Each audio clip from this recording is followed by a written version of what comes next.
Stathopoulos and Josh Phegan come together in an incredible podcast, Grow, Scale, Master. An energetic approach to drive progress, master skills, build strengths and put the strategy back into rapid business and personal success.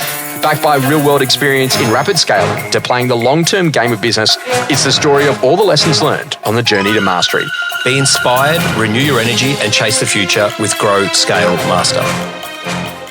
Con, Josh, we're in a crisis. What do you mean, mate? We were friends, aren't we? No. But this is what we're going to talk about today. Is crisis management. Oh. So there is no doubt that sitting inside of your business, a crisis is going to strike. Yeah, daily. I give you, maybe not these things, but let's think about different types of crises. Yep. COVID was one. What's that? COVID was one. Yep. Your 3 top salespeople walk out. Yep. Lose a client, lose a listing. An office burns down. Yep. Floods, an office floods. Someone steals all your data. Yes. Cyber hacked. Yes. Okay. Yeah. I think this is coming a little too easy for you. Yeah, wow. But let's go to talk a bit about it. So one of the things to get to think about it is that there is no doubt the crisis is going to happen to you. Yes. We've been involved in lots of different things inside the real estate industry, things that have not gone well, things that literally will probably never ever see the light of day in the more general public. Yep. And the thing about it is that literally whenever anyone brings a crisis to me, and I think that sometimes I've inadvertently created a bit of a business out of this where people bring you and go, mate, I really need a hand. I've got this thing. How do you fix it? And often it's great because you are in a position, you can be third party, you can be neutral, and you can be in a position that you're very, very calm. And I kind of love that stoic idea is that literally this too shall pass. So that was one of the most important things is too shall pass. And I kind of love that. I think it was Robert Frost who wrote that as a quote. But, when you start to think a little bit about it, like you've got to always have something to look forward to. You've got to appreciate what you've got. And you've got to realize that we're just another minute closer to all this being done. Yeah. And it's a really important conversation. No oxygen, no fire. It's one of the first rules that we learn in crisis management when we worked in newspapers. Yep. So if something is not going right, don't give it a lot of oxygen. Yep. And I think this is really hard for a real estate agent, when you get that solicitor's email about something and someone wants to sue you or something's going to go sideways. And Phil Harris said to me, he said, if you're not having someone trying to sue you at least every 6 or so weeks, you're probably not having your Who's Phil Harris? Yeah, don't be like that. So love you, sweet chili Philly. You just got it a crisis. So now, the interesting conversation is that there's actually a model for this, and McKinsey & Co. were the best at producing this. And I read this during the course of the pandemic. Okay. And it was awesome because the first key thing is that you go into it, you are now no longer, let's take you to ground zero in our business. You are now no longer allowed to travel. Your whole model is done. I can't speak to anyone. Yeah. I can't go in front of any audience. Yep. My major revenue item is now gone. Yep. Any live events that I'm now going to do are now illegal. Well, your business is done. And so you're finished. Okay, great. You're done. Thanks, God. It's just feeling good. So the first stage is denial. So we're, okay, great, we're in serious trouble here. Like what are we actually going to go and do? Mm-hmm. And when we go into ground zero, the foundational conversation is, okay, great, this is a crisis.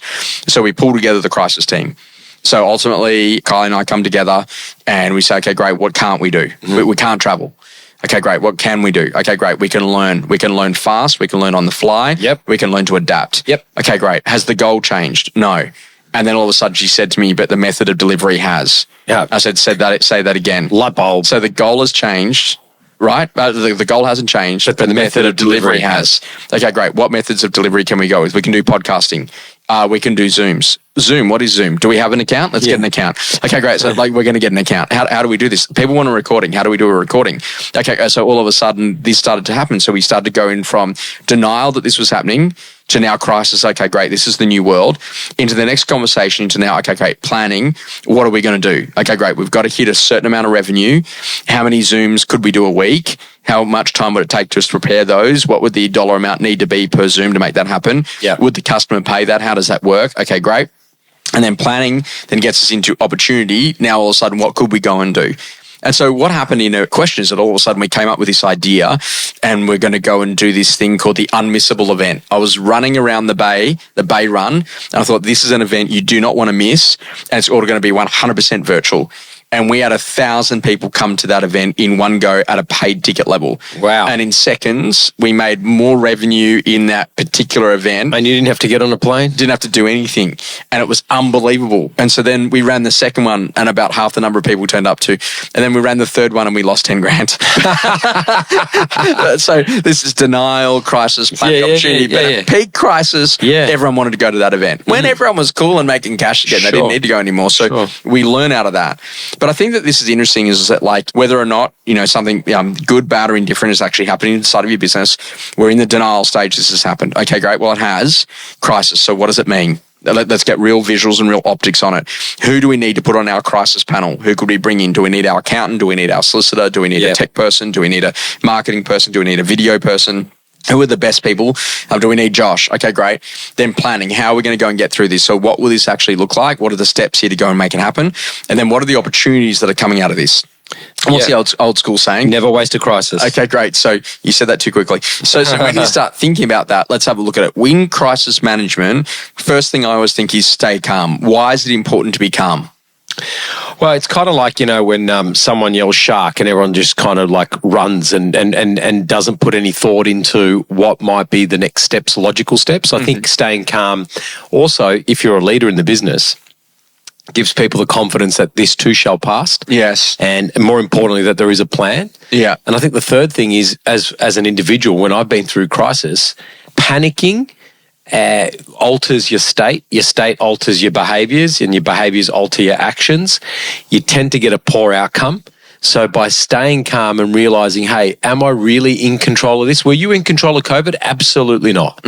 But you're in control of the steps, the denial and then the crisis team, and then having a look at the problem that you're trying to solve and the opportunity at hand.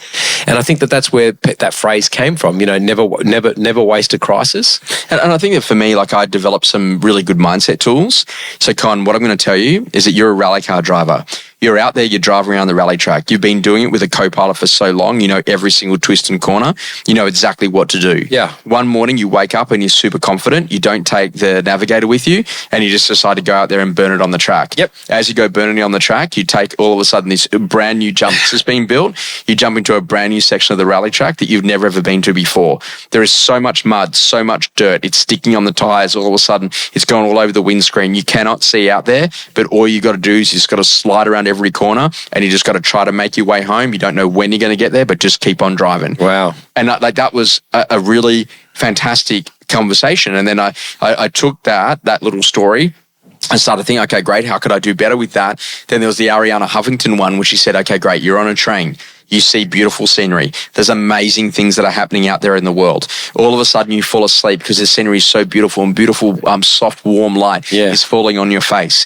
And then all of a sudden you wake up and you hear them calling that we're at a station. You think it's your station. You furiously run. You grab all of your bags. You get off at the station. All of a sudden you're standing there on the station as the train departs.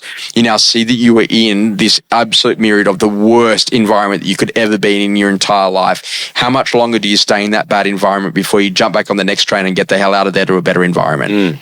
Wow. And then literally, Con, you watch a bad movie. Do you watch it again? No. Then why do, when you have a bad thought, do you replay it? Oh. Did you make that up? Yeah. No, you didn't. Yeah. That's good. So that's trademark. People out there. So you're 100%. You're 100% So stories, analogies help people to be able to connect with the pain that's going on. Well, I heard we've got some of our people that are going through some really bad personal stuff at the moment. They're okay. They're getting through. And one of them said, "You know what? I'm in the middle of the storm. I can either, turn around and go back that way, or I can just keep pushing forward." And there's an animal, I think it's the bison, that runs through the storm. That's exactly right, because they know that it's going to pass. It's actually easier to run through it than try to go and fight it, So, and I think that's a great analogy as well. So I always think that in a crisis situation, number one, stay calm. Yep. Number two, assemble a board of advisors. Yes. So when you've got some really clever and smart people around you who can think through the situation, think through the problem, and can actually help to give you third-party advisory, it's awesome. Next one after that, protect the asset. Yes. Routine is the mother of all strength. So if you're in a position that you keep looking after your diet, your exercise, your sleep. I was rewatching something of Tony Schwartz's the other day, and he said this is really powerful. He said, if you think about it, physical energy is the quantity of your energy, But emotional energy is the quality of your energy. Ooh, I like that too. So if you're emotional, tired, withdrawn, upset, angry, then the emotions drop. Yes. And so then that creates a problem because your energy's quality is terrible. Yes. So what you've got to do is you've got to get the emotions looked after, because if the emotions are on track, then all of a sudden your behaviors will be consistent with a winner. Yeah, that's great. So protect the asset. Then get yourself in a position that literally learn how to stay calm under fire. You do not have to reply.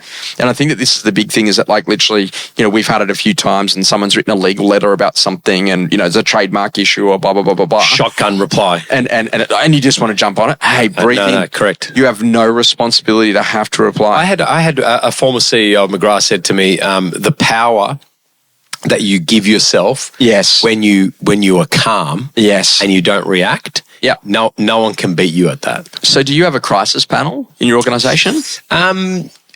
Well, touch wood, we really haven't had to deal with that many crises. I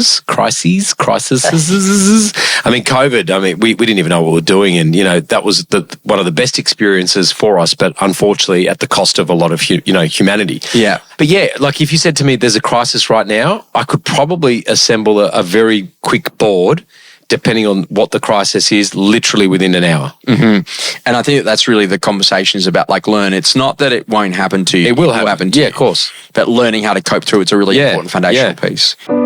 Experiences that rapidly shaped you. I just love this whole conversation around the power of clarity. And I remember I was negotiating on something with someone recently and they kind of said like, look, maybe we'll do it, but we're not sure yet. And I said to this particular person, hey, look, I just got to let you know about a couple of little basic personal things in my life. Yes means yes, no means no, and maybe also means no. Correct. So when I hear you say maybe, what I'm actually hearing you saying is no, and I'm going to rule you out. Is that correct? Yeah. He goes, oh, no, that's not correct. I said, well, then what is it? He goes, well, it's not no. I said, well, it's not maybe, so it has to be yes then. He's like, all right then. And that's how we closed the deal.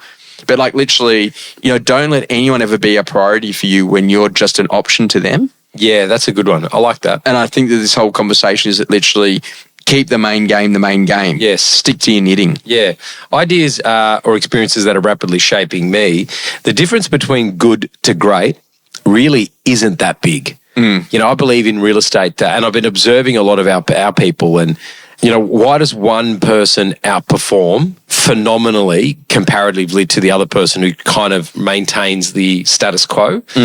And I think I've kind of nailed it. I think I have. I think people get to a point where they make a decision to decide to level up. Because realistically, in terms of acquisition of necessary skill to perform the task of prospecting, listing and selling, most people have that down pat. What's the difference between, let's say, an Amit and say someone else is simply because they made a decision to decide to go pro. Mm-hmm. And they made the decision to just get out there and give it a good go, didn't they? That's right. Something that's changing your view. The rise of the digital addiction and learning how to have actually the power in the now. So I read a book the other day and it was called Careless People, a story of where I used to work. Careless People, a story of where I used to work. And so what this lady was, is she was effectively involved underneath the two majors, Mark and Cheryl, at Facebook.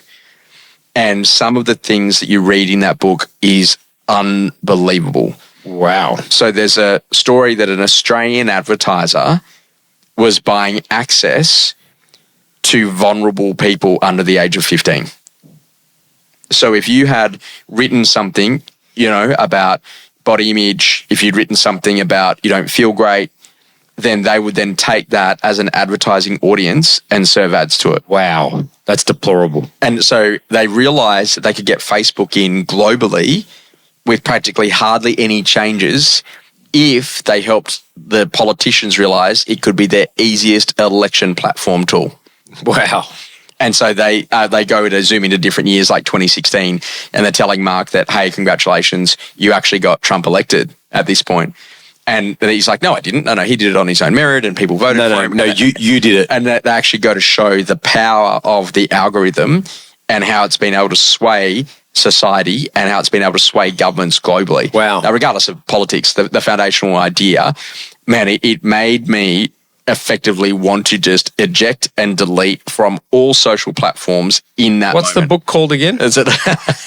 I'm going to give it to you, mate. It's Careless People, a story of where I used to work. Wow. But I think that this is that whole conversation.